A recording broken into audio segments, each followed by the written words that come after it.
финансира създаването на интернет. През 1721 година Нютон разчете библейските пророчества и опита да предупреди хората за второто пришествие и появата на новия вид.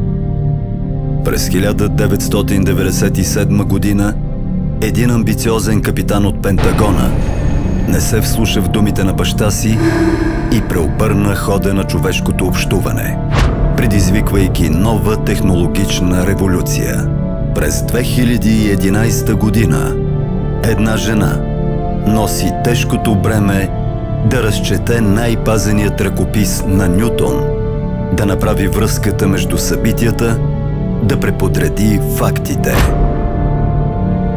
Но винаги ще се намери някой, който има интереси за милиарди, за власт и глобален контрол. Най-страшните пророчества се сбъдват заради най-големите човешки амбиции.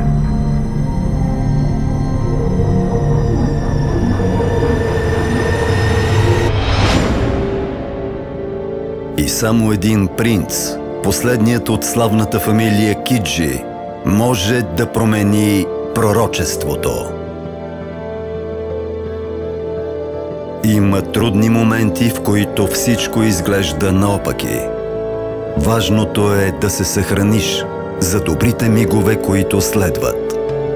Мисли добро. Сиела и ентусиаст представят най-новият роман на Людмила Филипова «Аномалия». Търсете на книжния пазар.